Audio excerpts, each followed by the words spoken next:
नमस्कार. श्रद्धाज मराठी रेसिपीमध्ये आपल्या सर्वांचे स्वागत आहे. तुम्ही इथे पाहत असाल गावरान कोंबड्या. तर आज आपण त्याच गावरान कोंबड्यांचा रस्सा बनवणार आहोत. तोही चुलीवरचा एकदम मस्त आणि झणझणीत असा. आणि चुलीवरच्या कोंबड्यांचा रस्सा म्हटला तर तो एकदम उत्तम आणि अप्रतिमच लागतो. तर इथे आपण ते 2 कोंबड्या कापून घेतलेल्या आहेत आणि त्या स्वच्छ धुवून घेते. आणि त्याच्यामध्ये गावरान कोंबड्या ओळखण्याचं लक्षण म्हणजे त्या कोंबड्या धुतल्या की त्याच्यामध्ये ऑइल जे असतं नॅचरल ते फार पाण्यावरती तरंगतं. तर तुम्ही बघितलंच असेल. तर इथेही त्या कोंबड्यांचं तेल भरपूर असं प्रमाणात सुटलेलं होतं आणि त्या ताज्या कोंबड्या असल्यामुळे तर जास्तच प्रमाणात ते तेल सुटलेलं होतं.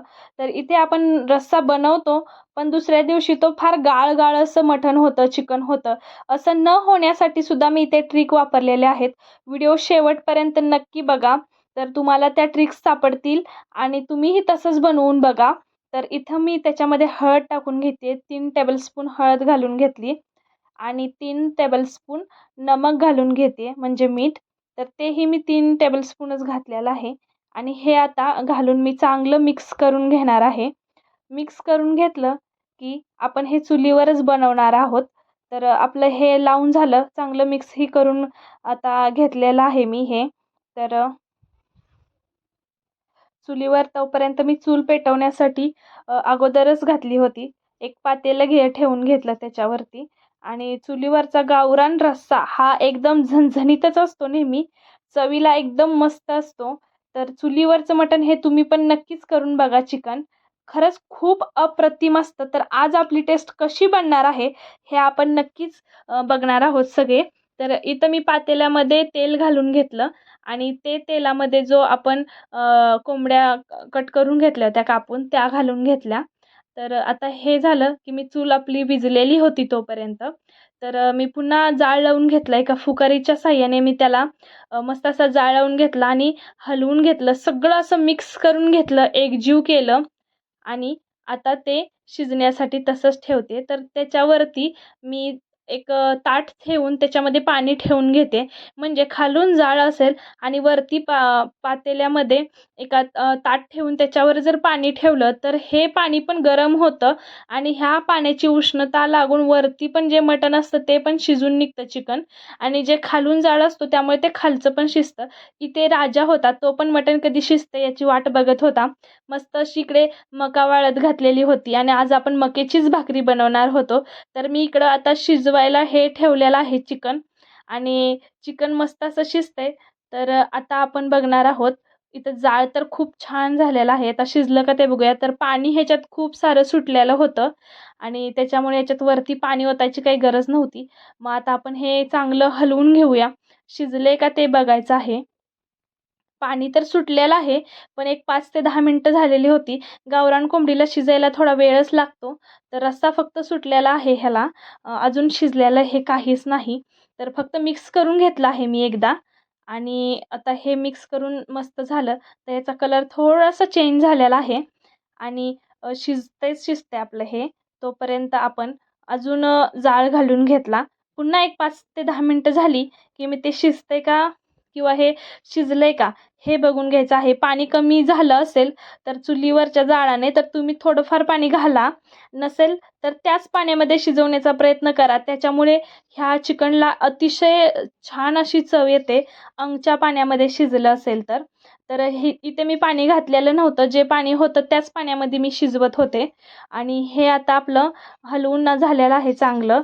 तर इथं मी चांगलं हलवून घेतलं. तोपर्यंत आमच्या गप्पा गोष्टी ह्या चालल्याच होत्या. गावाकडे म्हटलं तर सर्वच जण असतात आणि इथे मी शिजवत होते. तर सगळेजण माझ्याशी गप्पाही मारत होते साईडला आणि इथं मी शिजले का ते बघते. तर हे आता खूप छान असं मऊ असं शिजलेलं आहे. गावरान कोंबडी शिजायला वेळ लागतो, पण मी शिजवून घेतलं आहे. इथे मी थोडंसं लसूण, खोबरं, कढीपत्ता, कोथिंबीर घेतलेली आहे आणि त्याचसोबत मी टोमॅटोही घेतलेले आहेत. तर इथे मी छोटे-छोटे 3 टोमॅटो घेतलेले आहेत, ज्याची पेस्ट बनवणार आहोत.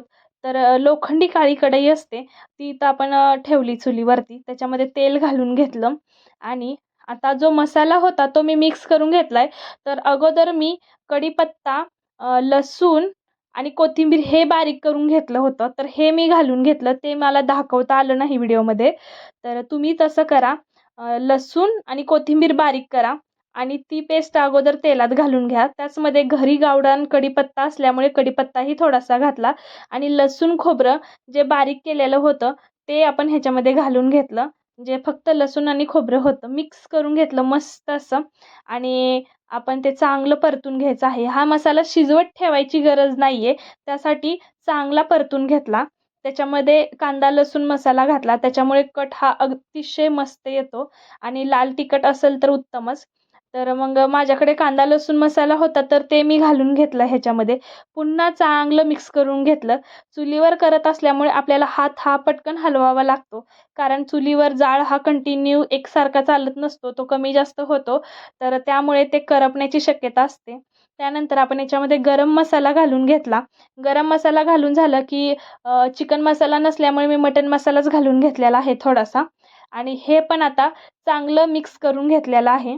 आता हे करपतंय त्याच्यामुळे पटपट हलवून घेतलेलं आहे. टोमॅटोची जी प्युरी होती ती पण ह्याच्यामध्ये घालून घेतलेली आहे आणि मस्त असं हे ह्याच्यामध्ये आपण घरची काळी चटणी किंवा आपली घरगुती जी चटणी असते ती मी याच्यामध्ये घालून घेतली आहे 3-4 चमचे आणि जिरा पावडर साधे जिरे होते ते वाटलेले होते ते जिरा पावडर घालून घेतलेली आहे.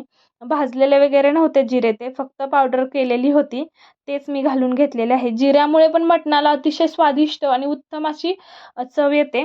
तर आपण हे पण याच्यामध्ये घालून घेतलं आणि याच्यामध्ये आपण पाणी न घालता जे आपलं चिकन शिजून त्याच्यावरती जो कट आलेला होता, जो आपण मिठाचं पाणी खाताना खूप जास्त तेल असतं त्याच्यावरती, तर ते कमी करण्यासाठी मी तेच तेल डायरेक्ट याच्या मसाल्यामध्ये घालून घेतलेलं आहे.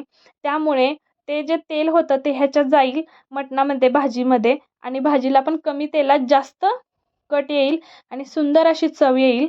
तर आपल्याला हेच मी घालून घेतलं आणि नंतर त्याच्यामध्ये मिठाचा रस्सा जो होता तो थोडासा घालून घेतला त्याच्यामध्ये आणि मस्त असं परतून घेतलं. मस्त असं परतून घेऊन झालं की त्याच्यामध्ये आपल्याला जे मसाला शिजवायची काही गरज नाही ठेवायची. तर इथे माझा मुलगाही होता. तोही मटण करायला मध्ये-मध्ये करत होता. तर मस्त असं ह्यांनी हे मटण ह्याच्यामध्ये घालून घेतलं आणि आता हे मटण आपलं मस्त असं शिजतंय हे तोपर्यंत याच्यामध्ये जे चिकन होतं सगळं ते ह्याच्यामध्ये मी घालून घेतलेलं आहे आणि चांगलं असं हलवून घेतलं. हा मसाला शिजत ठेवायची गरज नाही. पाणी ओता आणि मग नंतर शिजत ठेवा. मग तो चांगला शिजला की मग त्याच्यामध्ये सगळं घाला. ह्याच्यासाठी अजून 5 ते 10 मिनिटं एक्स्ट्रा लागतात. तर चुलीवर केलं तर असं काही करायची गरज नसते. ते एकदम खरपूस भाजलं जाते आणि त्याला नॅचरली चव येते एक वेगळीच. त्यामुळे हे काही करायची गरज नसते. त्यामुळे पटकन मी ह्याच्यामध्ये सगळं जे आपलं शिजलेलं होतं ते मी ह्याच्यात घालून घेतलं आणि मस्त असं जे मिठाचा रस्सा होता तोही ह्याच्यात घालून घेतला. मिठाचा रस्सा मी थोडासा ठेवलेला आहे आणि थोडासा टाकला. तर इथे मिठाच्या रश्श्यामुळे ह्या चिकनला एकदम अशी सुंदर चव येते नॅचरली. जर आपण ह्याच्यामध्ये फक्त पाणीच घातलं तर ह्याला तेवढी चव येत नाही. त्याच्यासाठी जो अंगचा मिठाचा रस्सा असतो तो आपण ह्याच्यामध्ये नक्कीच ओतायचा आहे. आणि इथे मी नारळाचे दूध घातलेले आहे. 2 नारळ होते माझ्याकडे. ते नारळाचे दूध नारळ चांगले बारीक केले आणि ते एका गाळणीने गाळून घेतले बारीक करून आणि त्याचं जे पाणी होतं ते फक्त मी घातलेलं आहे. मसाला कमी घातलेला आहे. असं केल्यामुळे आपल्याला काय होतं तर जे आपण मसाल्यात गाळ होतो म्हणजे दुसऱ्या दिवशी जेव्हा चिकन आपलं झालेलं असतं, संपत आलेलं असतं तेव्हा फक्त खाली गाळ राहतो. तर असं अजिबात होत नाही याच्यामध्ये किंवा संध्याकाळी जरी खायचं म्हटलं आपण तरी खाली गाळच राहतो. तर असं होत नाही हे नारळाचं दूध घातल्याने. तर इथे आम्ही मकाच्या भाकरी केलेल्या आहेत. मकाच्या भाकरी मका आमची मस्त अशी वाळत होती. तर त्याच मक्याच्या भाकरी आम्ही बनवलेल्या आहेत आणि मकाच्या भाकरी पचायला एकदम हलक्या असतात. अतिशय छान असं हे भाजी लागते मकाच्या भाकरीसोबत. तर तुम्ही कधी खाल्ली आहे का मकाच्या भाकरीसोबत चिकनची भाजी? तर हे कमेंट करून नक्की सांगा. तर चुलीवर भाजलेली भाकरी ही पण एकदम छान अशी लागते. तर ह्याच्यामध्ये ते घालून थोडंसं पाणी घालून पण घेतलेलं आहे. गरम पाणी घातलेलं आहे. तर इथे कंटिन्यू जाळ लावायचा अशा वेळी दूध घालून झालं की नारळाचं आणि मग त्यामुळे आपलं हे सगळं मिक्स करत राहायचं आणि एकजीव करायचं. त्याच्यामुळे हे फुटायची किंवा काय अशी शक्यता नसते. शक्यतो फुटत नाही, पण जाळ कंटिन्यू लावायचा. कमी जास्त जाळ करायचा नाही. जास्त जाळावरती हे उकळून घ्यायचं आणि आता आपलं कालवण उकळून झालंय मस्त. व्हिडिओ आवडला असेल तर सबस्क्राईब करायला विसरू नका. नक्की सबस्क्राईब